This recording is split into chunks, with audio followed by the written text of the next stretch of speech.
You're listening to the Blush and Burn Books podcast. Where two sisters read anything from slow burns to heart-pounding spice. I'm Laura. And I'm Annie. Grab your favorite drink and let's get bookish. This podcast episode is a book review. Therefore, please be prepared for 18+ content as well as spoilers. Smut 1, 2. Smut 3, 4. Welcome back to the Blush and Burn Books podcast. I'm Laura Eakin. And I'm Annie Baxter. And today we're talking about Invoking the Blood by Kalista Neith. So good. So good. So Let's just get the good. rating out of the way because we have so much to talk about with this. Okay. Okay, this is a BKR. BKR. R. Hard R. It's an R. 3.5 chili peppers. Yep. This one, num num. No, And no. then we both gave this 4 stars. Yeah, and I want you to know that the more I've been thinking about it, I'm I'm really gonna close to mine bumping up to 4.5 because I love when I can sit and think about a book. I'm like, oh, that was good, 4-star, and then I start to go, and then you start compare.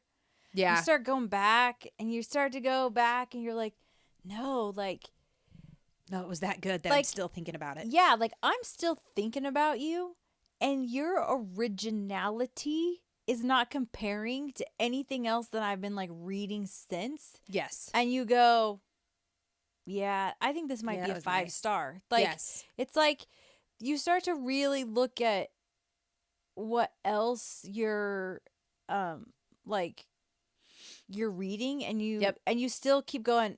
This was better. This was better. Like, yeah. like, yeah. And so I that's agree. where I'm sitting at. I think we'll. I think we're actually going to bump this. Yeah, I think we should just call it. Let's just call it a 5-star. 5-star. Let's just call it a 5-star. I'm going to tell you right now, Kalista knocked this out of the park. I think she did too. She did an absolute fantastic job. And I was in it. When for sure. We did it via Audible. We did. It was fantastic. Love the narrators. It's And a duet narration. we know this because we've also interviewed Kalista. She chooses her narrators with such care. Yes. And I appreciate that. Yes. And we also know that she is involved in the narration process. Absolutely. So she is guiding, and even just she knows what she wants. Let's Yes. just say that. She knows what she wants, and she knows what she wants to get out of her Work. narrators, out of her work, out of her Everything.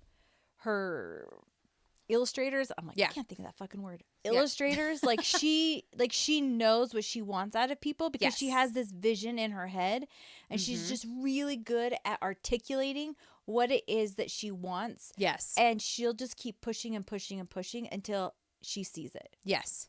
And I love so we've talked about branding in the past. Oh, And geez. she is branded for her stories. all day long. And they're immaculate. She does these beautiful special editions for her Yeah, books. they're amazing. Annie and I have the I have like Luna a whole and like Lore. shrine. Like I have like a Yeah. whole like shelf that's just all of my special Oh, editions. Kalista. And A shelf of Kalista. I even love that after our last interview with her, I learned even more about a couple of the other books that we have of hers. Oh, Yes. all I of don't them. have any of I them know. up I'm here. like, crap. All yours are downstairs Yeah. on your big bookshelf. Yep. I love that we learned more about this little side book that she has. Do you remember the name of Whispers it? in the Dark. Whispers in the Dark. I love that I learned more about that book in this last interview, and she just got me so excited I to know. read it. So I know. was like, okay, and, cool. And the next book that she's Yeah. written. Mhm. So we are going to go down the Kalista rabbit hole real fast, real quick here. Yeah. Because it's just, it feels like, like when you are feeling like it's the right time for something. Yeah. This is her right now. It's like, I just need to be like up to here with Kalista. Totally. But come on, brain. Glitching out. No, don't do that to me right now. Your brain glitched. It's a brain brain glitched. glitch. I know. I had some pain. It's a glitch Sorry. in the I have it now. in the Yeah. matrix. Brain. But we've talked about how we've had an interview with Kalista. So if you want to check that out, we highly recommend it. She's fantastic. Check out episode 27, the author interview with her. Fantastic. Chef's kiss. But as we were talking to her, not only because we had already read Invoking the Blood, right? She gave us just so many more little nuggets that just make you want to read all these other books to a point. We talked to her for like another 2 hours after we recorded. Oh my God, it was so much fun. And we'd met her in person. Yeah. And then She's and then just we've a talked to her blast. online and then doing this. It's fantastic. So we will She just we'll blow that horn on Kalista all day, every day. Love her. Yeah, because she knows what she wants and she doesn't fuck around and she gets it and she's dedicated to her art, to her, and she's dedicated to her readers. Like how often, like you see people like, I love my readers, but like this girl like loves her readers. Yes. And she knows like they're your people. Yeah, they're your people. They're part of your tribe. She's got an amazing community behind her. She has a great community behind her. And I'm proud to consider myself part of that. Me too. That pew, group. Pew. Yeah, a part of that train. Yep. And we'll just keep riding that train. You're going to be starting A Trial of Lace and Bone, which is book 2. Yep. And you're halfway through it, right? I'm halfway through it. And so, and now that I know about this little Whispers book, and I own it, there's little scenes in this book. There's you just can do little them like in snippet tandem scenes, and it tells you which book they would necessarily be in. Yes. And or like what chapter they fall in. Exactly. So you do have to do a little bit of investigative work into Whispers in the Dark, like look at where they're at. Right. But some of them happen during Invoking the Blood. Some happen in between. Yep. And then some happen with Trial and Lace and Bone. Right. So you just have to look through it. I am actually probably going to jump into that and like do a couple of those little scenes. Yeah. And then jump back into Trial of Lace and Bone and then be like, oh, this is right where I need to pack up. I'm going to actually write it out. That's what I'm going to do though, because I'll do the same thing. Yeah. I'm going to go back and read all of the ones that were meant to be with Invoking the Blood because it's all still in my brain. And then I'll continue on. Yeah. I like that idea. So let's talk about Invoking the Blood though. Okay. Also, if you want to know what the carrot thing is with Kalista, there's a carrot thing. You need to go watch her interview. Or I think we're going to snip it out, we're gonna snip it out and do a clip of it out because it was I didn't understand the whole carrot thing, but I've heard kind of about it, but now we get the full explanation. Understand the whole story, and I just think it's fun. Yeah. So watch for that if you're seeing carrots and you don't understand. Right. Carrots. Go find that. So Invoking the Blood is so unique. It is fantastic. I am operating under this as being questionably why-choose. I agree. It's definitely has I think we should call it a why-choose. Like, yeah, because she's not choosing. No, she doesn't have to. Right. Which is like the best part about it. Right. So Annie, give us a synopsis. Okay, so we have our FMC who is like born in we would call it like is it human? Anarian? Anarian. Anarian. That's I'm really bad with that right now. But she is she's born in like a human town. I know I want to call it like town. a human town, but we have familiars in this town as well. Yeah, but not a lot. No. So it's just more of like we're just in like a town that's not it's ruled by people who have higher magics and vampires. Correct. So Faye believes that she has no powers, right? She doesn't have anything, but yet she has a sister who would almost call I almost want to call her like a foster sister, right? Yeah, like, they were in the orphanage together. Blood related, but yet they are sisters in every sense of the word. Chosen sister. I love this word. They're chosen sisters. And they wear these rings I'll just give you a little synopsis of the beginning because I think the beginning is important. Yes. They wear these rings and they signify that they have powers. Yes. Right? And they want to sneak into what we would just call like a ball, right? It's a vampire party. That they have once a year. And Faye has a fake ring that her sister makes for her. Yes. And I love this. We start to see the bond between these two girls very early on, her and Sparrow. And it continues throughout the whole series. And it is I love this relationship dynamic. They're bonded in so many ways. And so I love this relationship. They go to this party and lo and behold, this very handsome white-haired prince notices her. And white hair. And I love the intensity that comes from him early on. Yeah. Like, within the first few like scenes of meeting him that I'm talking with my hands a lot. I'm with my hands down. That he is an intense He's an intense individual. Right? And look, your girl loves nothing more than an intense male. Yes. And I would agree. It is what we are given. Yep. And from these few scenes, he wants to know what it is about her that is drawing her to him. And him to her. And there's our hook. And we're not quite hooked, sure what this is. And now we want to find out, right? Yep. What did you think about the beginning of the book? I loved it. It had a perfect hook, correct? It did.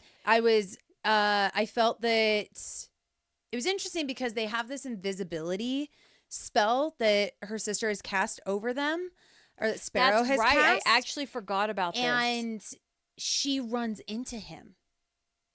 And it sparks all this up, and he goes, I can't see her, but I can feel her and I can smell her. Right. And it's like, and I think that's where the intensity comes from in the beginning. And you're like, you can see his, you can like smell her, you can sense her. I mean, why are we so drawn to this aspect of like being able to smell them? I don't know what it is. Do you think it's just because we don't have that? Like, it's like a sense we don't fully understand or something. Maybe. Or maybe just because it like really ups like the intensity. Yeah. Like it could. Like, yeah. I don't know. Something about what it. Is it? But it's something like about that in it. like all the books that have it though. There's like this level of like, I don't know what it is. Yeah. Call it primal kink, feral something. I don't know. Fine. But even like when they're like, I me. can smell that you're aroused, I'm like, oh shit, yeah, what? I know. Tell me more. Like, just like I'm here for it. I know. So that's where we kick off. That's where we start. And then he's like trying to find her. Yep. Because she like must have been invoked recently.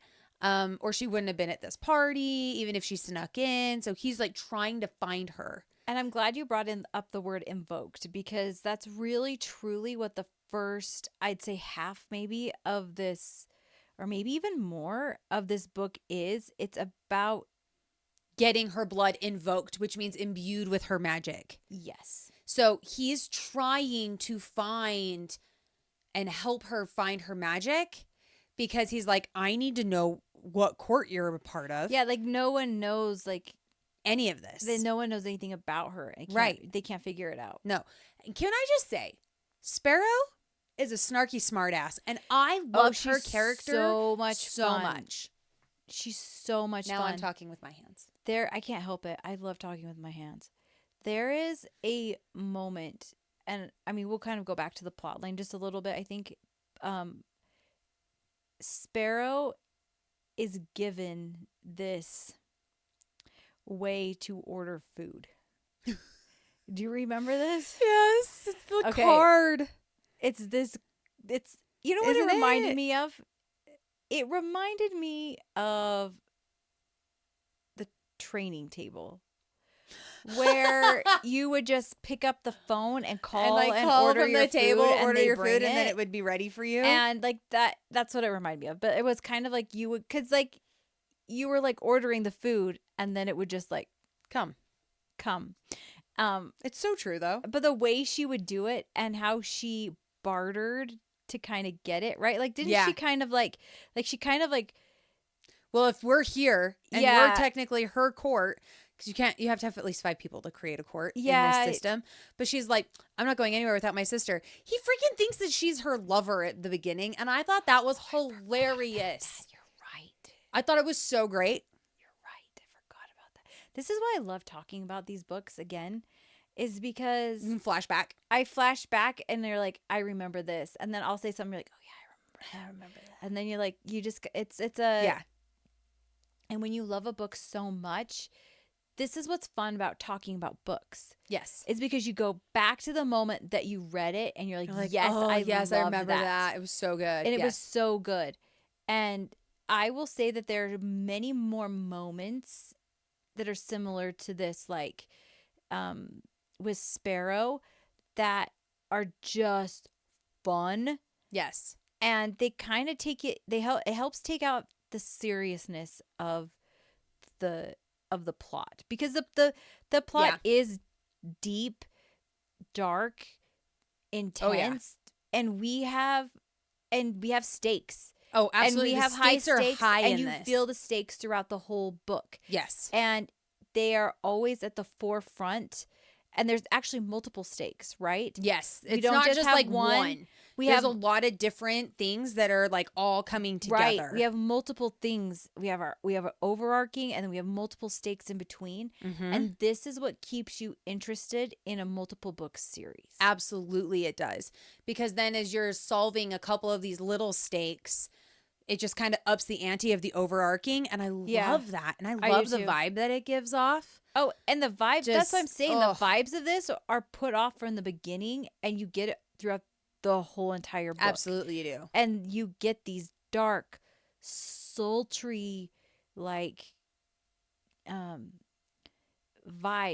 Yeah. And it's funny, so as I'm thinking about the vibes, I like leads me into starting to think about like all the characters and how the character development in this series is so real that you almost could like take one character out and really like analyze each character, and you know enough about them. Yep. And she does it in a way that's not like overpowering or like info dumping on a character. Right.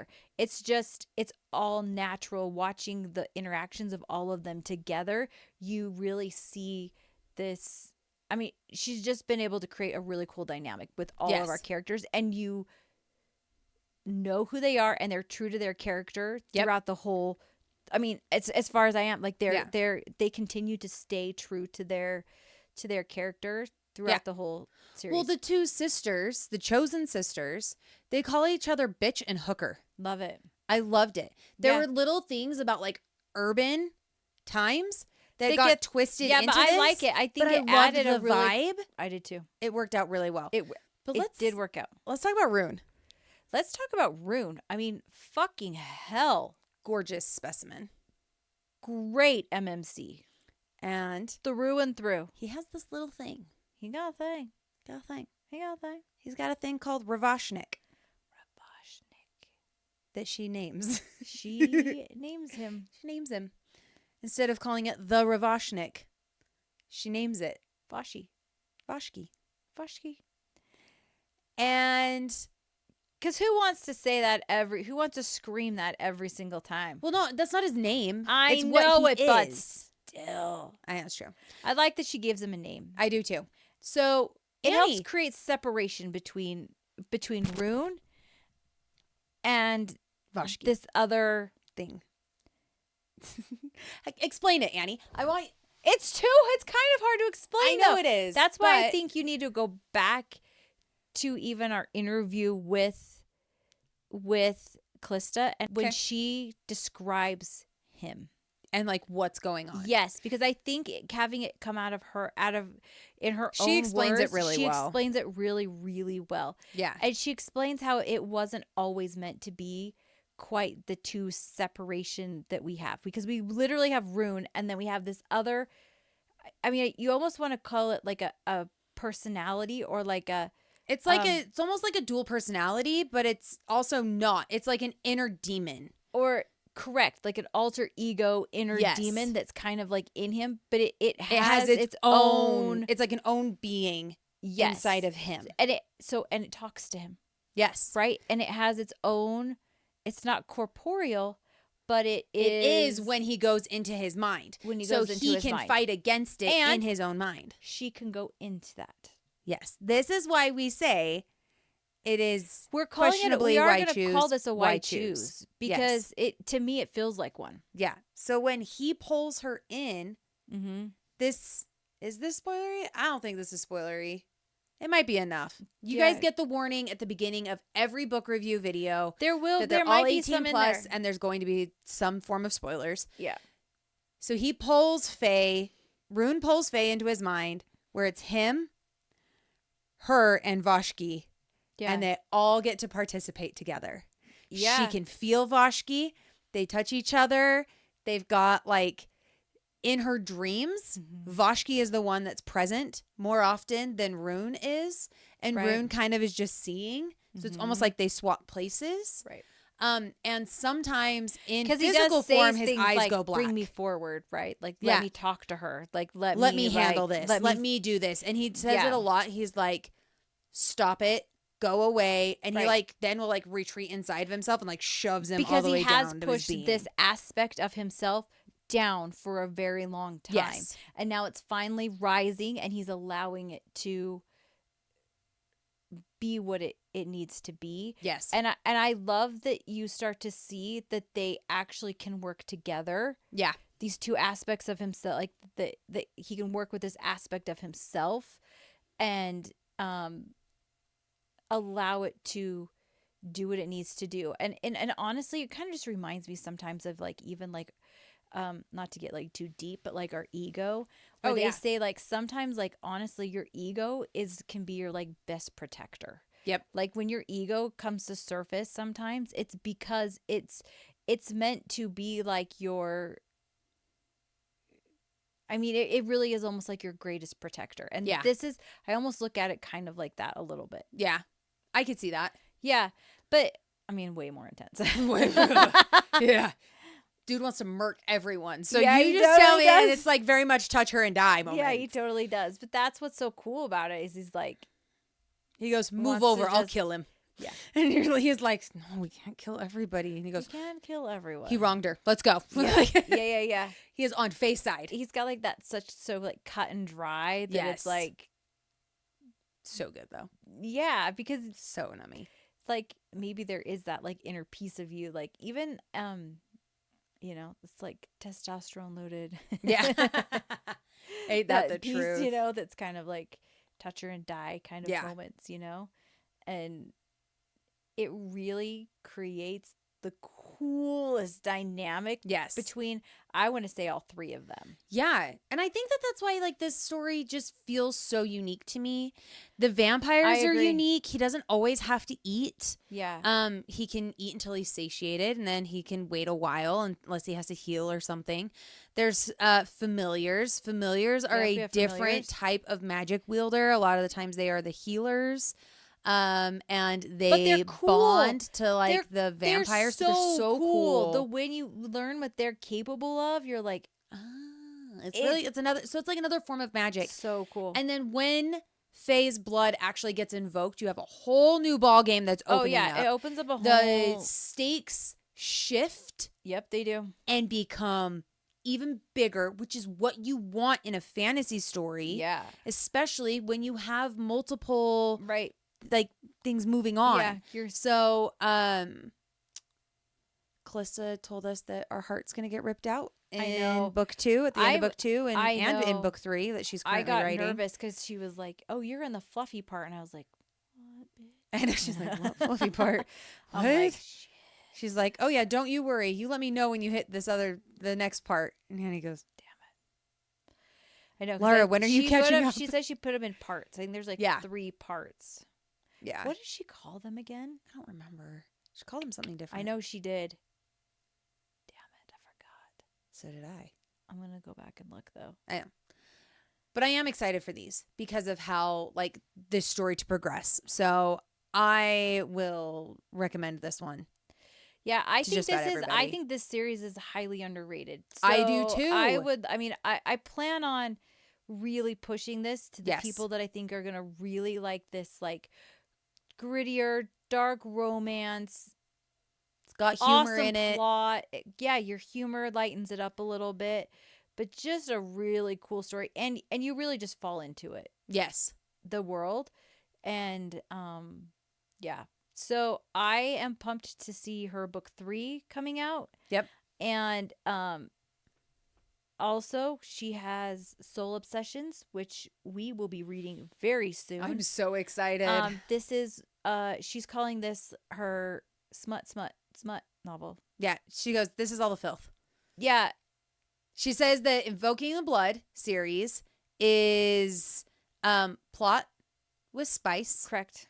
Soul Obsession is all the filth. She goes, and here's the filth. And here it is. And I love her fan art for it. Oh, so good. So I'm excited for us to read it and then talk about it. Absolutely.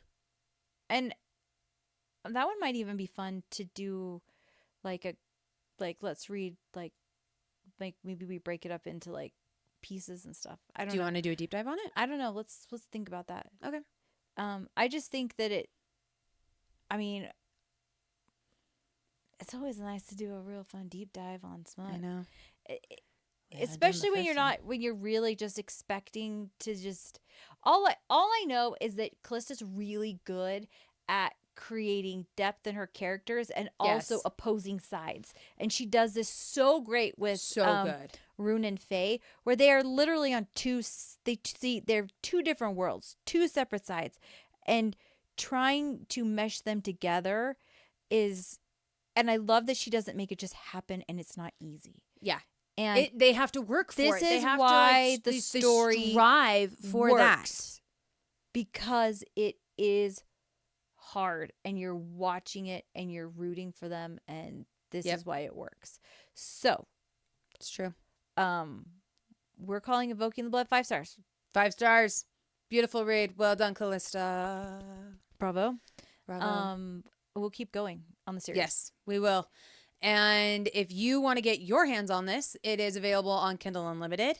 It is available in physical copy. There are a couple special editions still kicking out there. She also has her own special editions that you can order from her website. Right. As well as it being available through Audible. So, which is how we consumed it. It was not me. Was through Audible. And honestly, it also is available through WhisperSync. It was.